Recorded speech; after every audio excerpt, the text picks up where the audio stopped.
बहुत समय पहले की बात है। एक छोटा सा गांव था। उस गांव में मोहनलाल नाम का एक किसान रहता था। वह बहुत ही गरीब था, मगर वह बहुत मेहनती भी था। वह अपने एक बच्चे और पत्नी के साथ रहता था। एक दिन उसकी पत्नी उस किसान से कहती है कि घर में राशन खत्म हो गया है। इतना कहते ही वह किसान अपनी खेत की तरफ काम करने सुबह चला जाता है और दिन भर काम करता है। फिर दोपहर को उसकी पत्नी उसके लिए खाना लाती है और वह किसान खाना खाता है और फिर से अपने काम में लग जाता है। और जब मोहनलाल शाम को अपने खेत से काम करके घर वापस आता है तो अचानक से उसकी तबीयत खराब हो जाती है। और अगली सुबह मोहनलाल की पत्नी अपने बच्चे से कहती है कि बेटा मैं खेत जा रही हूँ काम करने। तब उसका बेटा कहता है, नहीं माँ, तुम घर पे रहकर पापा का ध्यान दो, मैं खेत जाता हूँ काम करने। और फिर वह खेत पे आ जाता है और काम करने लगता है। मट्टी कोड़ते कोड़ते उसे कुछ चमकता हुआ दिखाई देता है। वह हैरान हो जाता है कि यह क्या है। वह सोचता है कि इसे घर लेकर जाना चाहिए और फिर वो उसे उठाकर अपने घर की ओर चल देता है। और फिर वह उस मूर्ति को अपने घर में लाकर एक कोने में रख देता है। और अगली सुबह वह अपने माता पिता को ये सारी बातें बतलाता है। और उसके माता पिता को ये बात पता चल जाती है कि ये मूर्ति सोने की है। और उसकी पत्नी उससे कहती है कि ये मूर्ति आप जाकर बाजार में बेच आइए।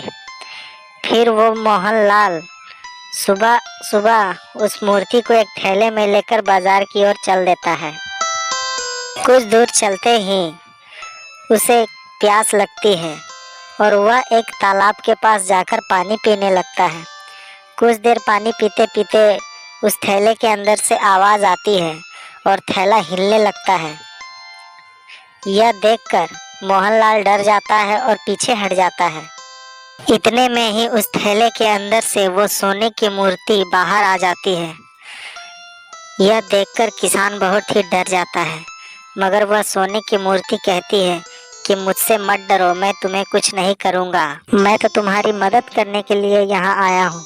फिर किसान पूछता है कि तुम मेरी मदद कैसे कर सकते हो।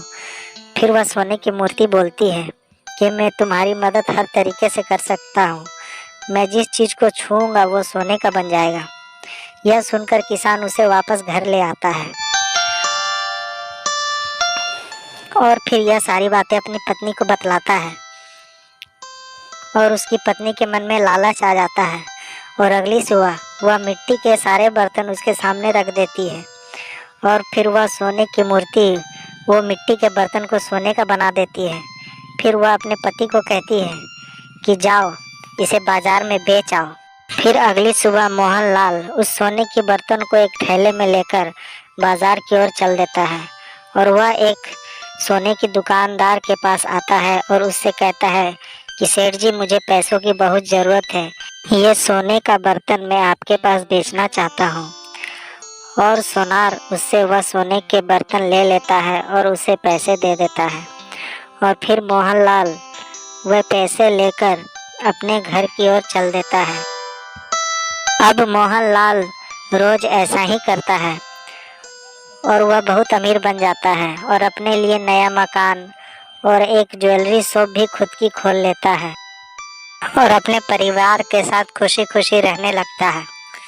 एक दिन वह अपनी पत्नी के साथ बैठकर चाय पीता है और वहां से फिर अपने ज्वेलरी शॉप की ओर चल देता है। और कुछ देर बाद वह सोने की मूर्ति मोहनलाल के पत्नी के पास आता है और कहता है कि मैं यहाँ से वापस जाना चाहता हूँ। तब उसकी पत्नी उससे कहती है कि तुम क्यों यहाँ से वापस जाना चाहते हो। तब वह सोने की मूर्ति उससे कहता है कि मुझे यहाँ से जाना ही पड़ेगा।